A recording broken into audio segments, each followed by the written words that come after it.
¿Qué tal? Buenos días. Vamos a hacer una retroalimentación sobre los contenidos del examen de medio término y bueno, vamos a iniciar con la primera sección del examen, aquella que se refería a los aciertos falsos y verdaderos. Pues bueno, básicamente partimos de los contenidos de la primera sesión del curso, allá donde definíamos que era la prospectiva y bueno, la definición que venía aquí en el examen se refería al concepto de prospectiva según Eduardo Balbi, en donde nos decía que la prospectiva pues es el estudio sistemático de las posibles condiciones de futuro, así como Antonio Concheiro nos decía que prospectiva era ver más, ver hacia adelante y ver más lejos lo que está por venir. En aquella misma parte del curso, pues veíamos que había diferentes actitudes para enfrentar los cambios o nosotros lo relacionábamos con ante el futuro y veíamos que el ser humano pues podía tomar cuatro posiciones que era pasivo, reactivo, preactivo y proactivo, y en efecto esta primera parte del examen nos referíamos a la actitud pasiva, que es cuando pues prácticamente suponemos que no podemos hacer nada para cambiar el futuro, ¿no? Que es parte del destino, aquello que está por venir. También en esta primera parte del curso hablábamos de las escuelas y veíamos que pues había dos grandes corrientes, el determinismo y el voluntarismo. Había dos preguntas sobre estos conceptos. Recordemos que en la escuela voluntarista pues hay tres postulados en los que se fundamenta esta corriente, que es la libertad, el poder y la decisión, ¿verdad? Donde el ser humano precisamente es quien puede pues construir ese futuro en base a su capacidad para tomar decisiones y a su libertad para elegir o plantear las alternativas. Y por otro lado, que también estaba en el examen, la corriente determinista, pues uno de sus principales postulados es que el futuro está en mayor parte condicionado por el pasado.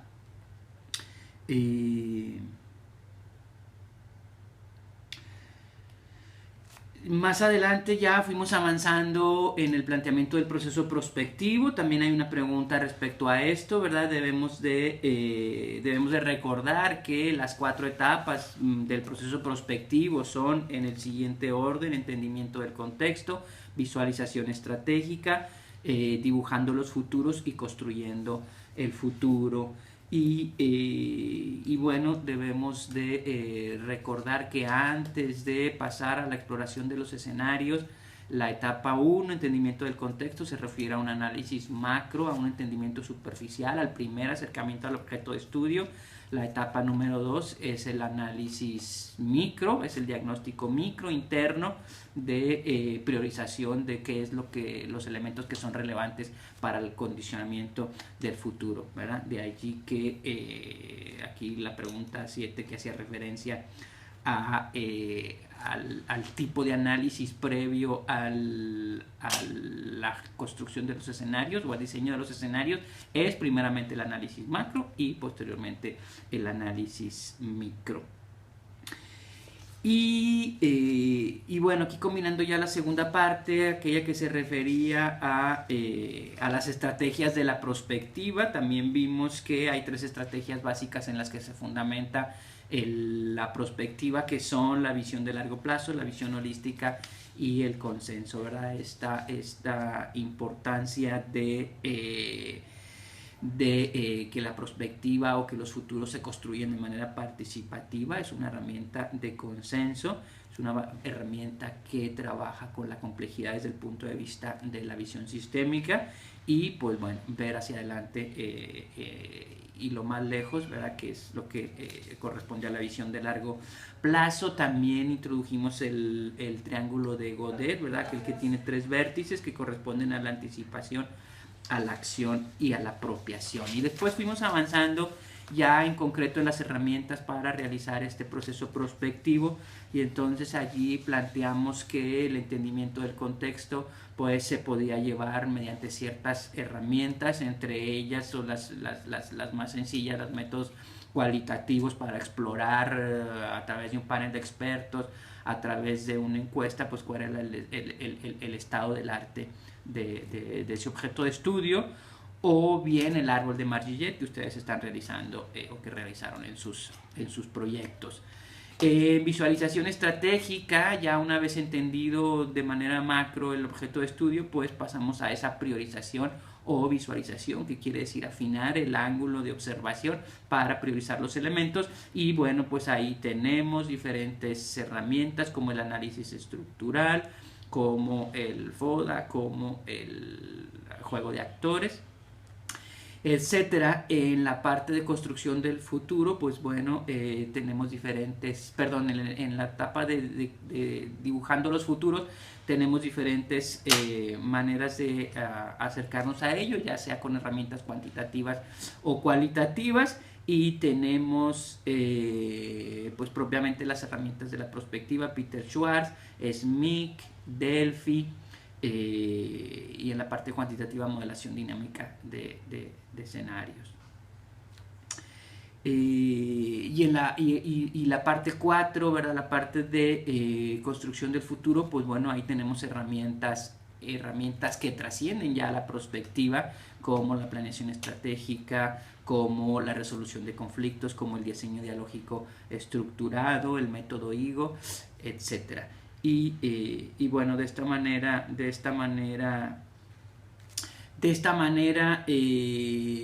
pues revisamos aquellas preguntas del examen que se referían precisamente a las metodologías para llevar a cabo algunas de estas etapas.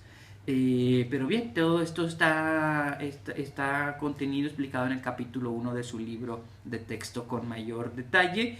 Y bueno, ya después había unas preguntas más concretas a 3 herramientas que hemos estado utilizando hasta la fecha de examen, que era hasta la visualización estratégica, hablando de las 2 primeras etapas del proceso prospectivo. Una de ellas era el FODA, y el FODA, pues aquí había una pregunta de opción múltiple, y es una herramienta de análisis estratégico, ¿verdad?, que nos permite visualizar los factores o las condiciones internas y externas del objeto de estudio y en sus vertientes positivas y negativas. Y la pregunta se refería a que las amenazas y las oportunidades pues corresponden a factores externos y respectivamente negativas y positivas, ¿verdad? Mientras que en la otra dimensión, en la parte interna, pues tenemos a las fortalezas y a las debilidades respectivamente positivas y negativas. Y para las otras 2 herramientas, lo que era el árbol de competencias, pues lo que estuvimos ubicando fue un ejemplo concreto y bueno, simplemente unas preguntas para ubicar las 3 partes del árbol que se refieren a las capacidades que están en las raíces, las competencias que están en el tronco y los frutos que están en la copa. Era un ejercicio muy sencillo, ¿verdad? Preguntando sobre las variables que son competencias, las variables que son capacidades y las variables que son productos. Creo que en esa parte no hubo ninguna complicación para responder al examen. Y la tercera herramienta pues corresponde a el análisis estructural, ¿verdad? Un ejercicio pues similar al que hicimos en clase respecto a las variables importantes para retroalimentar nuestro curso.